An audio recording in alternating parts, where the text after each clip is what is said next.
The market of chains. The night sky above the alien market was filled with strange lights. Ships from many worlds floated like shadows, docking near the black towers of the trade bazaar.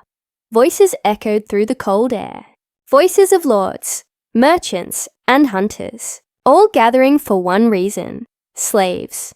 In the center of the market, cages stood in long rows, made of metal and energy.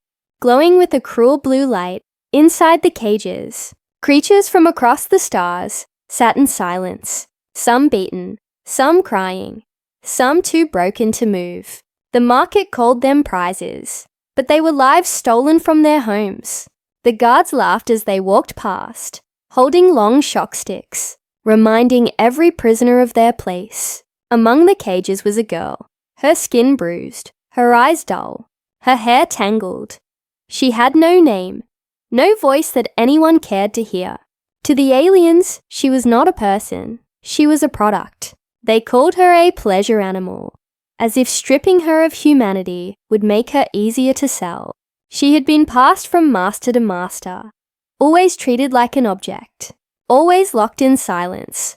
Her spirit was fading, but deep inside, a fire still lived, hidden under the ashes of pain. She watched the lords walk past her cage, their eyes cold, their laughter cruel. They pointed at her, as if she were meat at a butcher's stall. One alien with silver skin whispered to another, "This one will make a fine reward for the general." The other chuckled. "Yes, she is nothing, but she will keep him entertained." The girl lowered her head, hiding her anger, hiding her shame. The market was loud with bidding. Alien nobles raised their hands, their jeweled claws catching the light as they shouted prices. Cages opened and closed, slaves dragged out, collars snapped around their necks. Some fought, some cried. Most were silent. Because hope was long dead, the girl stayed still, her knees pulled to her chest, her arms wrapped around herself. She had learned long ago that fighting in the cage only brought pain. Better to wait, better to endure, but her heart whispered a secret even she did not believe. It whispered, "One day, someone will see me, not as a thing, but as a person." As the night deepened, a new sound rolled through the market, the sound of heavy boots, steady and firm, echoing against the stone floor. The merchants turned, the guards stiffened, for the one entering was human, a rare sight in this place.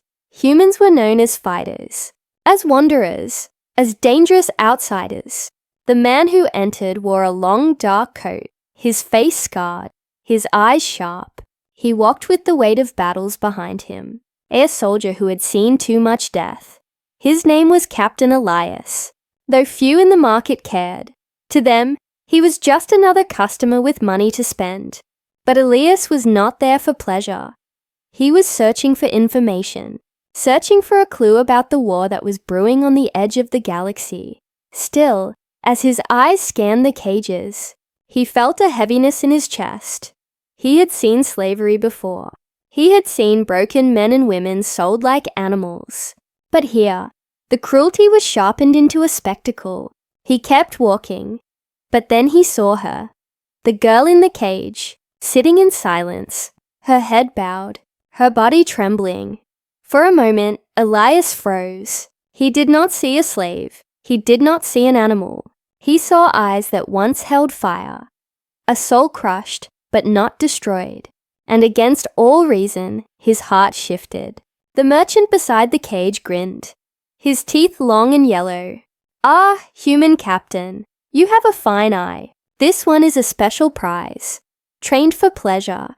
No name, no family, only obedience." He rattled the bars of the cage, making the girl flinch. Elias narrowed his eyes, the scar on his cheek twisting as his jaw clenched. "How much?" he asked, his voice low. The merchant chuckled. "For you, human, a fair price. She will serve you well. She has no will left." But Elias did not answer. His gaze stayed on the girl, and for the first time in her life, she felt something strange. Someone was looking at her, not with hunger, not with cruelty, but with recognition. as if he could see the chains on her soul, and wanted to break them. The crowd around them moved on, laughing, bidding, shouting. But in that small corner of the market, a silent moment was born.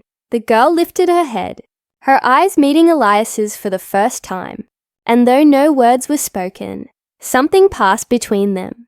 Something dangerous, something forbidden. For in a market built on chains, one human had just seen a slave as a person, and that single glance would change both their fates forever. The human captain.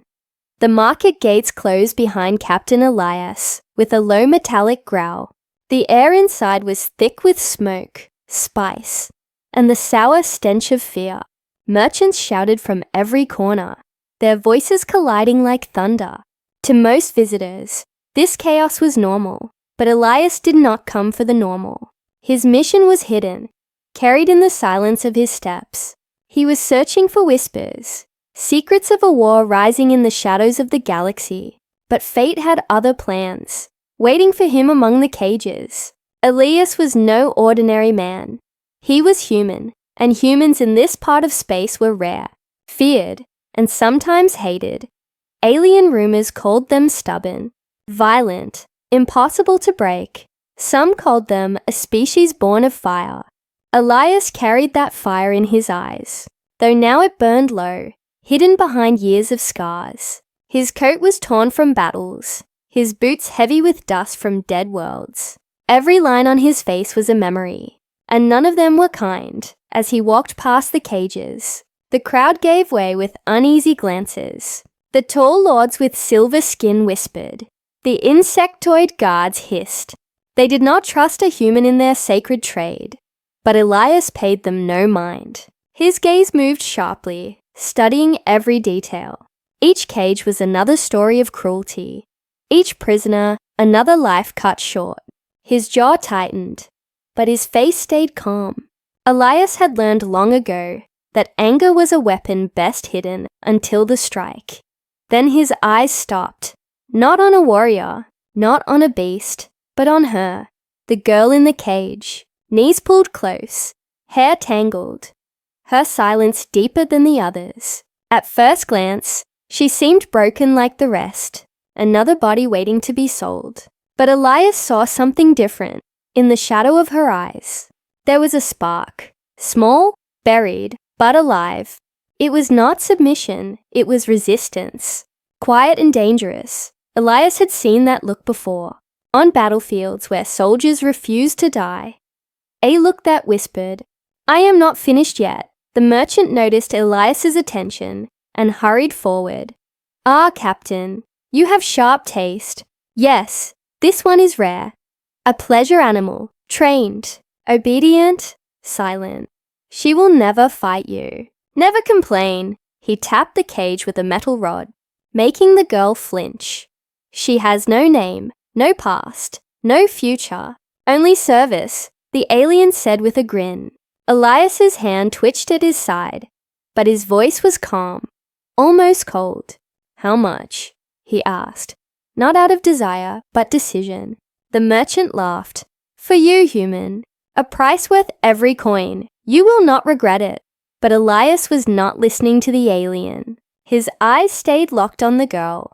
For a long breath, silence passed between them. The girl dared to look up, expecting cruelty.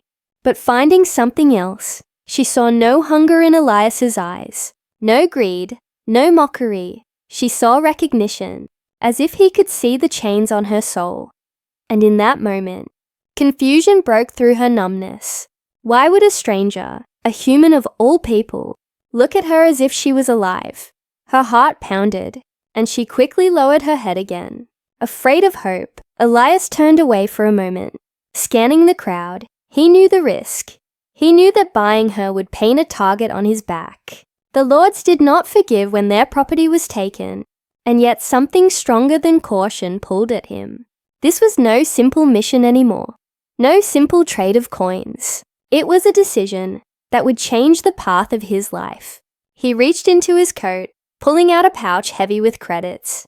The merchant's eyes gleamed at the sight. With a sharp nod, Elias sealed the deal.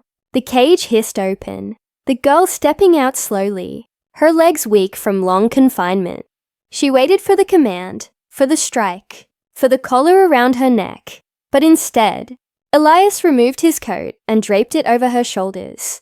The market froze for a heartbeat, stunned. A human giving warmth to a slave was not a sight anyone had seen before. The merchant blinked in confusion, unsure whether to laugh or stay silent, but Elias simply said, "She comes with me," and walked toward the exit. The girl followed, her steps uncertain, her hands gripping the coat as if it were armor. The crowd parted, murmuring, whispering. Some laughed, some spat. Others stared in silence, but none stopped him. Not yet. The guards knew who Elias was, a man who once walked through fire and came out alive, and none wanted to test him here. In the heart of the market, as they reached the gates, the girl risked one more glance at Elias. Her lips trembled, but no sound came. She wanted to ask why, but fear chained her tongue. Elias glanced back once, his eyes softening for a brief moment. "Don't be afraid," he murmured, just loud enough for her to hear. And though she did not understand it yet, those words struck her deeper than any chain ever had. Behind them, the market roared again with noise, but the moment had already passed into legend. For on that night, in the market of chains, a human did not buy a slave. He saved a soul, and in doing so, he doomed himself to a war against every chain in the galaxy. The name. The ship's engines hummed like a low heartbeat as Captain Elias guided it away from the market. The stars stretched into lines as they entered hyperspace, leaving the cages and cruelty of the bazaar behind. But inside the cargo hold, silence ruled. The girl sat on the cold metal floor, still wrapped in the heavy coat Elias had given her. She did not look around, did not speak, only clutched the fabric as if it were her only shield. Elias stood a few steps away, his hands resting on the console. He had rescued prisoners before in his life, soldiers, refugees, even children. But this was different. This was not a soldier broken in war, not a refugee escaping fire. This was someone who had never been allowed to live as herself. She was breathing, yes, but she was not alive, not yet. Minutes stretched like hours. Elias did not press her with questions. He had learned long ago that silence could be safer than words, but he watched her closely. The way her fingers tightened on the coat when the ship shook. The way her eyes flickered, glancing around but always lowering quickly, as if afraid to be caught. She had been trained to vanish inside herself, to believe she was invisible, and that belief was its own prison, at last. Elias moved closer and crouched down to her level. His voice was steady, calm, not commanding. "You are safe here," he said quietly. The girl did not reply.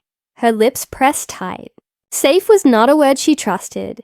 She had heard masters say it before they hurt her. She had heard traders promise it before they sold her. Safe was a lie she had lived too many times. Elias did not move back. He waited. Then he asked the question, simple but heavy. "What is your name?" The girl froze. No one had asked her that in years. Maybe never. Her eyes darted to his face, confused, almost fearful. Her voice cracked as she whispered, I don't have one." The words struck Elias harder than any blade. He had expected pain, fear, silence. But to have no name was something else entirely. A name was more than a word. It was existence. Without it, she was not a person, not even in her own mind. He felt anger rise inside him, not at her, but at the universe that had stolen even that from her. But his face stayed calm, his tone soft. "Then we will change that," he said, his eyes never leaving hers. "You deserve a name." The girl shook her head quickly, almost panicked. No, I am nothing. They said I don't need one. I don't." Her voice broke into silence, her body trembling. Elias leaned closer, his words sharp but kind. "You are not nothing. Don't let them write your story." For a long moment, she only stared at him. Her lips trembled, her breathing uneven, and then something inside her cracked. A tear slid down her cheek, the first in years. She did not even notice it until it fell onto the coat.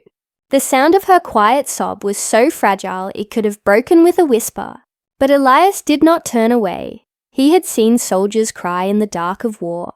But this was different. This was not grief for the dead. It was grief for a life never lived. When her sobs faded, Elias spoke again, slower, gentler. I will give you a name, not as an order, but as a gift. You can choose to keep it, or you can throw it away, but it will be yours, not theirs. The girl stared at him, her eyes red, her body still tense. A gift, she thought. She had never been given anything, not once. Only taken, only used, only broken. Her heart whispered again, the same whisper from the cage. Could this be real?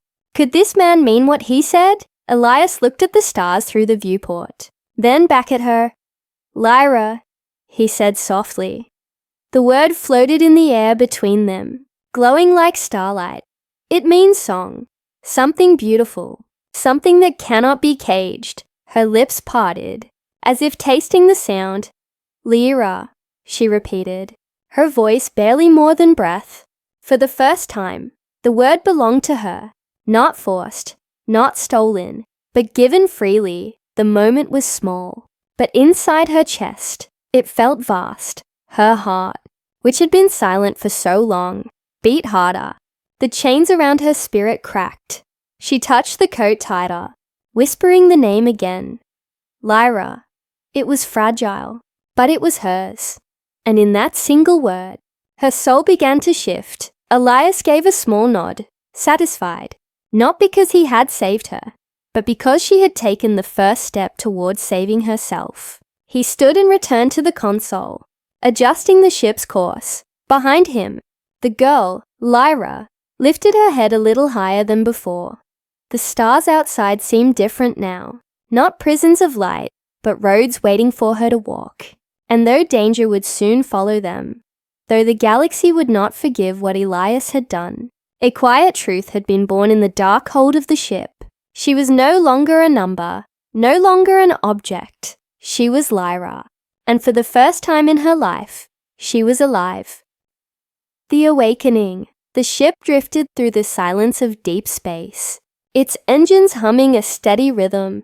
Inside, the cold metal walls felt less like a cage and more like a question, waiting for an answer. For the first time in her life, Lyra was not chained, not watched, not ordered, and that silence frightened her more than the lashes ever had.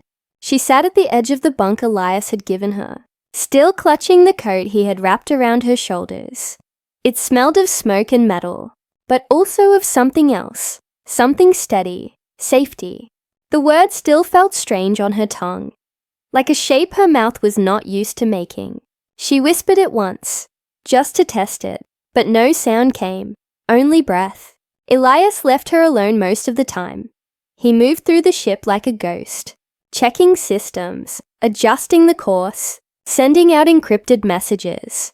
But sometimes, she felt his eyes on her from across the room, not sharp like a master, not hungry like a buyer, more like a soldier watching a comrade, waiting to see if she would stand or fall. Food was placed before her without demand, water given without condition. The first time she reached for it, her hand shook. She expected the blow, the shout, the command, but none came. Elias only nodded once and turned away, as if eating was her right, not his gift. She ate slowly, confused, each bite a small rebellion against everything she had been taught. At night, when the engines softened and the stars slid past the window, she would sit awake. The stars had always mocked her before, shining above the cages like jewels she could never touch. Now they were close, so close she felt she could fall into them. She pressed her hand against the glass, whispering the name he had given her, Lyra. Each time she spoke it, her chest grew warmer, the chains inside her breaking one link at a time. But awakening was not gentle. Dreams came, sharp and heavy. she would jolt awake, gasping, seeing the market again, hearing the laughter, feeling the hands that claimed her. Her body would curl into itself, trembling as if the chains were still there. Elias never touched her during those moments. But once, when her cries filled the narrow hall, he spoke through the door. "They can't reach you here. Not anymore." His voice was steady, not soft, but unbreakable. And for reasons she could not explain, those words held her together until the nightmare passed. Days blended together. Elias began to test her without warning. Small tests. He dropped a wrench near her feet. She flinched but picked it up. He handed her a datapad. Her eyes narrowed, uncertain, but she studied the glowing words. He taught her how to strap into the chair before a jump, how to hold the knife in case of boarding. He never ordered, never forced, only showed and waited. And each time she tried, each time she succeeded, something inside her shifted. The world no longer felt like something happening to her. It felt like something she could touch, even if only with shaking hands. Once, when she managed to fix a loose panel in the corridor, Elias gave the smallest smile. "Good," he said simply. It was not praise, not flattery, only recognition, and that single word struck her deeper than all the whips had ever cut.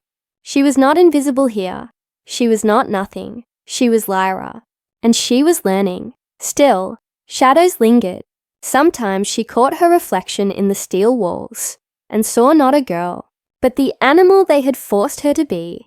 The shame burned, twisting her stomach. She wanted to scream, to break the mirror, but her voice failed her. And yet, when Elias passed by, his scarred face calm, his eyes steady, she found herself breathing again, not because he saved her, but because he believed she could save herself.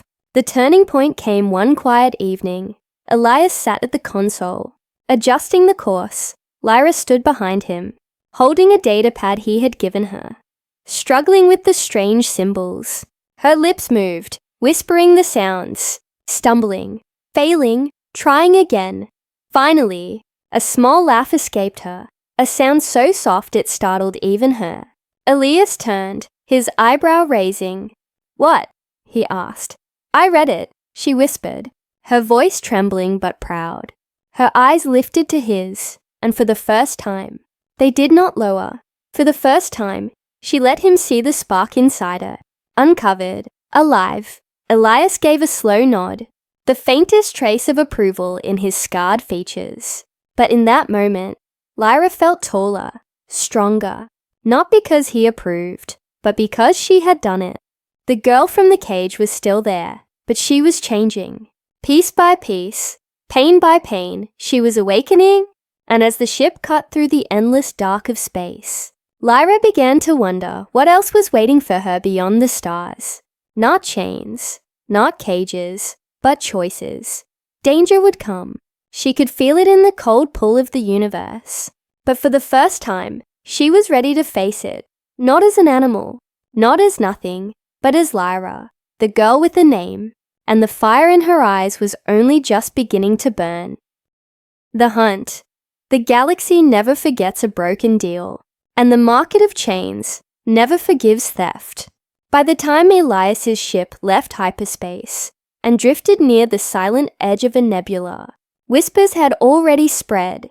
The lords called him a thief, the merchants cursed his name, and hunters sharpened their blades. One message traveled faster than any ship.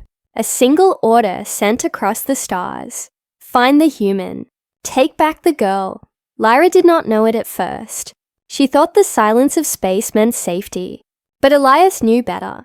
He had lived too long in shadows. He had seen how the galaxy punished defiance. So he began to prepare, not with speeches or comfort, but with training. The cargo hold became her classroom. Elias placed a knife in her hands, heavy and cold. She stared at it, her palms sweating, her chest tight. "I can't," she whispered. "Yes, you can," he said simply, his scarred eyes fixed on hers. And then he stepped back, waiting. No command, no threat, only patience. The silence pressed on her until she raised the blade, her hands trembling.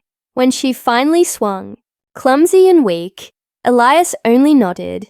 Again, day after day, he taught her, not just weapons, but survival, how to move quietly through narrow corridors, how to read the flashing lights on the console, how to tell if the stars outside hid a shadow of a ship. Lyra listened, learned, failed, and tried again. Each mistake burned. Each small victory sparked something inside her. She was no longer waiting to be rescued. She was becoming ready to fight for herself. But the hunt was never far. The first sign came with a flicker on the radar, a dot that appeared and vanished, like a shadow following them. Elias's jaw tightened, but he said nothing. Lyra saw it in his eyes, the silent calculation, the quiet readiness. That night she could not sleep. Every hum of the engine sounded like footsteps.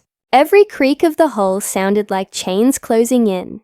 In her dreams, she was back in the cage. But when she woke, she held the knife tighter, refusing to let go. The second sign came at a fuel station on a barren moon.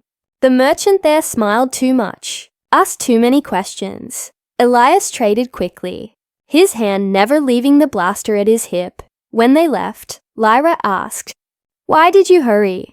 "They'll talk," Elias said, his voice flat. "Talk to who?" she whispered. "Everyone," he replied, and she understood. The galaxy was closing in, not with a roar, but with whispers. Not with chains yet, but with shadows. And shadows could be deadlier than blades. Lyra's training grew harsher. Elias pushed her to run the length of the ship, to reload the blaster until her fingers bled. Sometimes she hated him for it. Sometimes she wanted to throw the weapon away. But each time she looked at her reflection in the steel walls, she remembered the cage, and hatred turned into fire. She was not training to please him. She was training so no one could ever put her in chains again. Then came the third sign, and it was no whisper. A ship appeared out of hyperspace, painted black with crimson marks. Hunters. Their signal burned across the console. A message for Elias. Return the property. Or die. Lyra's chest tightened, fear clawing at her throat. Elias only leaned back in his chair, his scarred mouth twisting into a grim smile.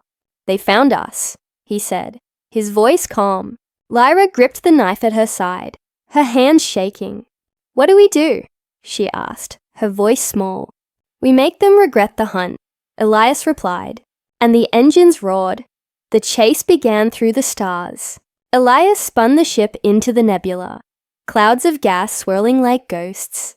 Blaster fire cut through the dark, lighting the void in bursts of red.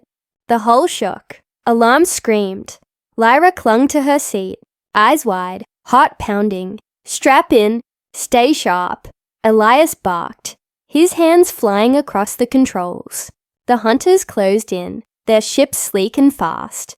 But Elias knew the nebula's storms, knew how to twist and vanish in its shadows. The hunt became a dance of light and silence, of fire and smoke. At one point, a hunter's ship latched onto them, boarding clamps locking with a heavy clang.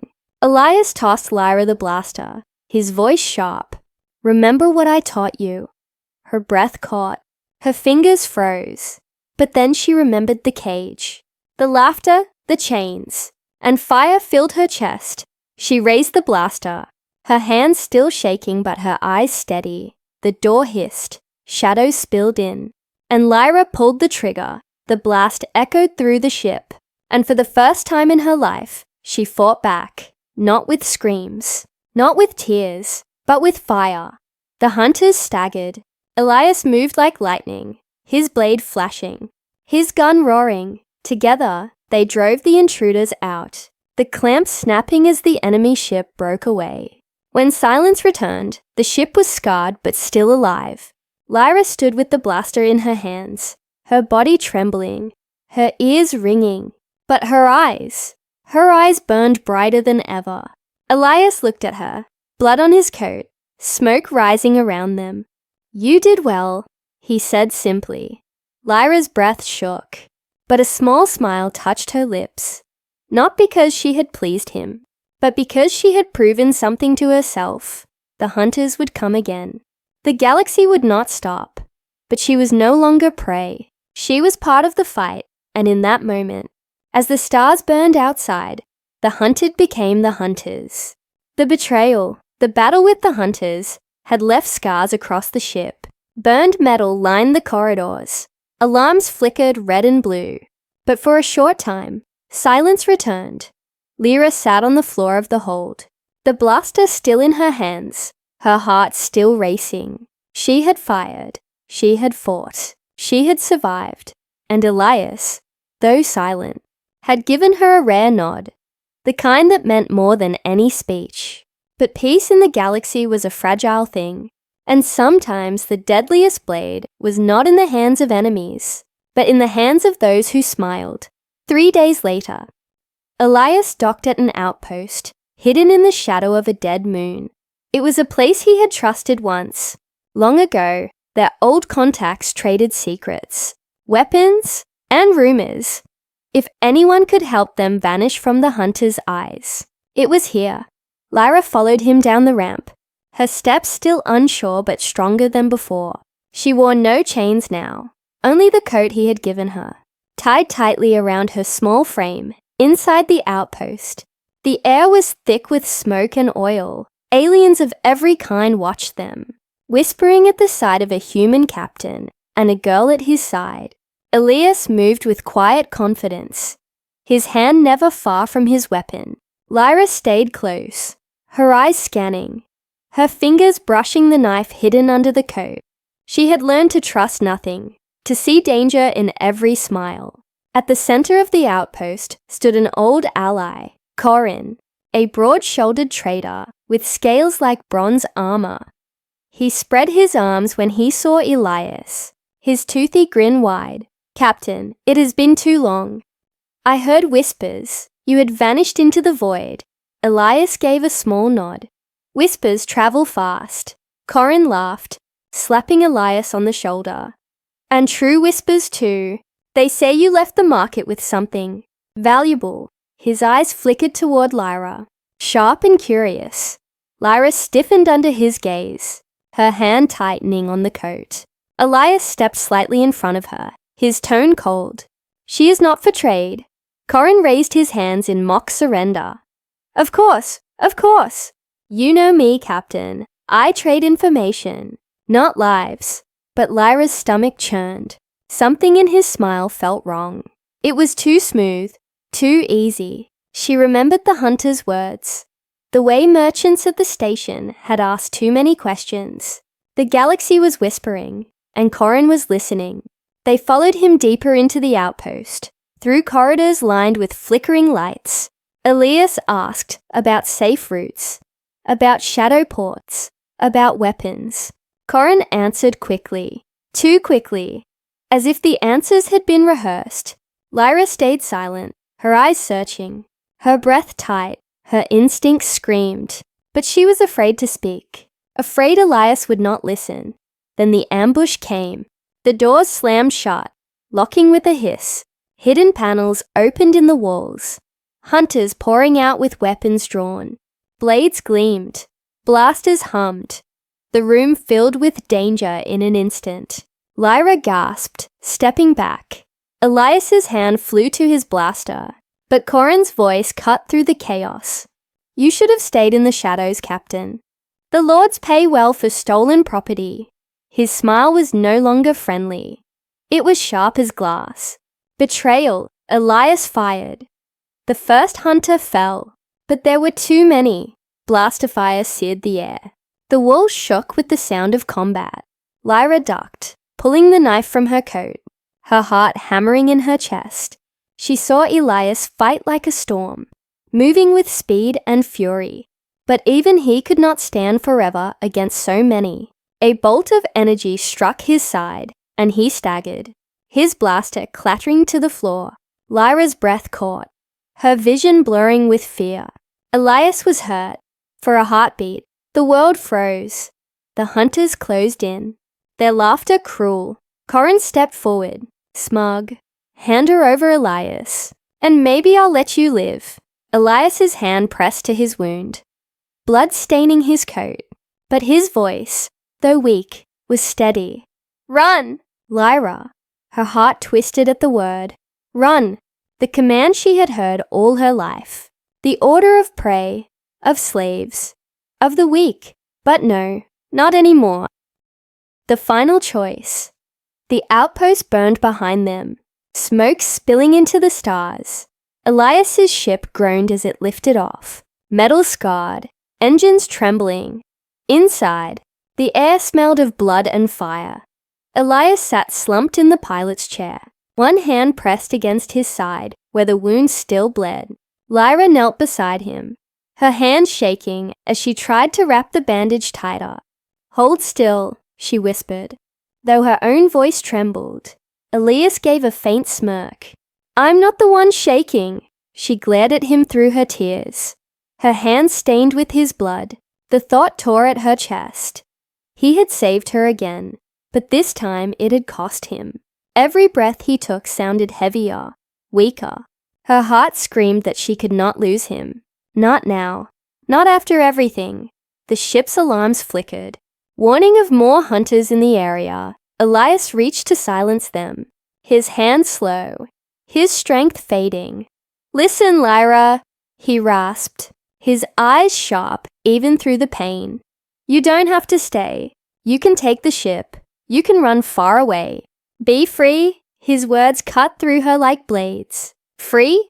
The word she had dreamed of, whispered in the cage, prayed for in the silence of chains. And now, here it was, offered to her like a gift, but her hands froze. Because freedom without him felt hollow. Like an empty sky, she remembered his voice in the market. Steady when all others laughed, she remembered the coat he had placed on her shoulders. The food given without demand, the name spoken like a song. Lyra. She remembered the nights when his words held her together against the nightmares. The training, the nod of approval, the fight they had survived side by side. She was no longer nothing, and it was because of him. How could she walk away now? Her eyes burned as she shook her head fiercely. "No, I won't leave you," she whispered. "This is not about leaving me," Elias said, his voice strained but firm. "This is about you. Your choice, your life. You're free now, Lyra. You can go anywhere. You can be anyone." The words echoed through her like thunder. Her choice. The one thing she had never been given. Not once in her entire life. The chains had stolen her body, her voice, her soul. But now Elias had broken them all. And now the final lock rested in her own hands. She looked at the stars outside. Endless roads of light waiting. For a moment, fear clawed at her. What if she was too weak? What if the galaxy still saw her as nothing? But then she looked at Elias, bleeding but unbroken, his eyes steady, even in pain, and she understood. Strength was not given, it was chosen, and she would choose it. Her hand gripped his tightly, her voice strong despite the tears. "I choose you," she said. Elias blinked, confusion flickering. "You should run," he murmured, but Lyra shook her head, fire in her eyes. "No, I ran all my life. I was told to run, to hide, to obey, but I won't run from this. Not from you, not from what you gave me. You gave me a name, you gave me love, and I won't leave that behind." Silence filled the ship, heavy and sharp. For a long moment, Elias only stared at her, and then, despite the blood, despite the pain, he laughed softly. A rare broken laugh, but real. "You really are human now," he whispered. Lyra's heart surged, not with chains, not with fear, but with pride. For the first time, she was not surviving someone else's will. She was living her own. The ship shook as another warning flashed. Hunters closing in. Lyra rose to her feet, her knife at her side. The blaster gripped firmly in her hands. She turned to Elias, her voice steady. "Then let's show them what humans create." Elias gave a weak nod, his scarred lips twisting into a smile. "Not slaves," he said. Legends, she finished. The engines roared as the ship shot into the stars. Hunters closed from every side, weapons glowing. But inside, there was no fear, there was fire. A girl once called an animal, now stood as a warrior. A human captain, once scarred by loss, now had a partner who refused to leave him. Together, they were no longer hunted. Together, they were the storm. And across the galaxy, the whispers would change. No longer about a slave stolen from the market, but about a girl with a name and a human who gave her love. Whispers that would grow into legend. For in the end, the galaxy would learn the truth. Humans do not build chains. They break them, and in their place, they build legends.